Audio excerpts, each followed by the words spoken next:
A lot of you may be wondering who I am, and that's fair. I just want to get the elephant out of the room. I am not Tyler Perry. My name is Jordan Cornette. I'm an ESPN anchor, ACC Network host, and also commentator, and I'm very happy to be here. In all seriousness, it's an honor to stand here in front of all of you. To get to where you are today, it's no simple pursuit. It's quite the achievement. One achieved through an unrelenting dedication, a passion, and a work ethic. So for that, I'd like you all to give yourselves a round of applause.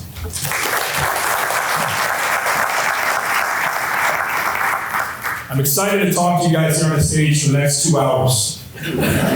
Just kidding. I know the attention span of a college student. I get it. We work in meetings here. I understand. I know there's a lot of talent in this room. Some of that talent has already arrived and playing prominent roles on their teams. Some of this talent is adjusting to the higher stakes, stiffer competition, but in due time will begin to shine as well. It's a process. There must be some rain to endure before you experience the rainbow. Notre Dame's not for everybody. It's a sincere challenge. Embrace that challenge. Revel in the process. You are all chosen, and in turn, you chose here because you are all built for what is expected. And it's well within reach for each and every one of you. The expectation, as you all know, is excellence. I'd like to acknowledge some of that excellence in the room.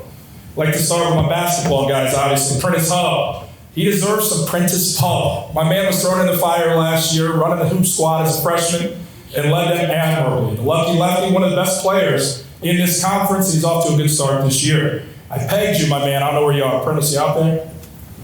I pegged you as the most improved player of the year this season. Don't make me look bad on TV, my friend. Peyton Tidd. Peyton out there? Yeah, shout out to Peyton. I know you guys didn't know this is coming, so I apologize. But you all look fantastic, so you're ready for the spotlight. I see you repping Cali over there. Most don't leave beautiful San Diego, but we are glad you did. The ace on the staff last year, those 2 complete games in the tournament, that was boss stuff. We'll get you more run support this season in the tournament. Axel, you out there? Is Axel? Axel in the back while you're eating. Okay, at least you're focused. A Boca boy back there, man. I see you doing work down there in Lakewood Ranch, Florida earlier this month. Double dipping, taking a singles title in the consolation draw, then cruising the double titles as well. Keep eating that food back there and stacking those titles, my friend. Congratulations.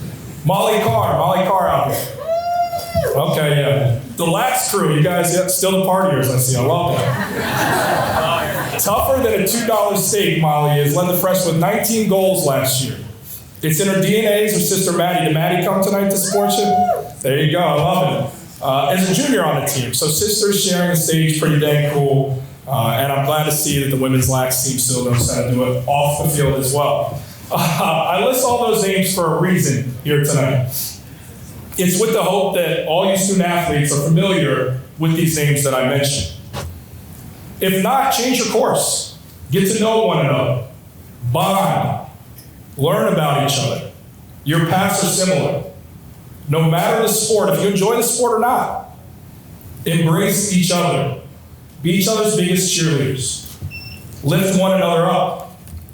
You are part of a special fraternity, a special journey.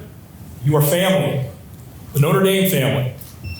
It's a bond that will unite you all in this room long after tonight. Lift each other as you climb is what I like to say. So a little bit about me, everybody. I grew up in Cincinnati, Ohio. I actually came up a Michigan fan, watching the Fab Five revolutionize the game. I always dreamed of going there, and that was until the good guys came calling. I wasn't a Notre Dame fan coming up, despite the fact Cincinnati has a robust Irish fan base. I was contrarian and decidedly went against the grain, cheering for the rival. But when I took my first visit here to South Bend, much like all of you, I experienced the magic of this place. I was hooked. I wanted to be a part of the tradition. I wanted to begin with my story, writing and carving my own path in becoming the man that I wanted to be. Coach Bray also told me I'd play 38 minutes a game, so that helped as well. It wasn't all roses out of the gate, so for me. There were some things not as appealing here in God's country that admittedly took some adjusting to. The weather. What the heck are varietals anyway, right? Also, my dorm wasn't air conditioned, Not the most ideal living situation, but I was all good in regards to my dorm. I was a zombie. You know what time it is, zombies? Any zombies out here? Okay, you guys aren't loud. What's going on? Are we losing our edge? So I'd like to think my journey through college and post-college is a very relatable one. I came here back in 2001 as a bushy-tailed, bright-eyed freshman with big dreams of taking over the college hoop scene. I was going to take it by storm. I was going to get drafted to the league, and I was going to live this otherworldly life. It's a beautiful projection, but it wasn't reality for me. It wasn't my reality. The reality is I played for 4 years, started for 3 of those years, never averaged double figures, sorry coach, but I established myself as a versatile defender, played on 2 tournament teams, one that got as high as number 5 in the country and went as far as the Sweet 16. I went on to graduate in the most obscure statistic as the program's all-time leading shot blocker. Thanks to Alfonso only playing 3 seasons. He had 200, I had 201. But it counts.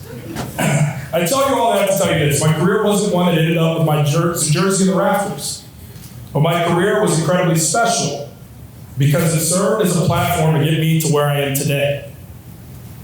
I'm living my dream. I get to drive to work every day at ESPN, the worldwide leader, go on television, and talk about the sport that I play while covering the other sports that I also love. In my job, I've had the opportunity to brush shoulders with some of the all-time greats in sport, as well as some up-and-comers that'll make the new wave like yourselves. You have a pristine opportunity here. For the remaining 2.5 years that you have left, some even more, it'll be what you make it to be. Of course, you should strive to be the best you can in your respective sport, but you should also push to do and find whatever makes you happy and be your best self while you are here. You are more than just an athlete, measured by more than simply wins and losses. For some of you, this sport can take you all the way to the professional ranks.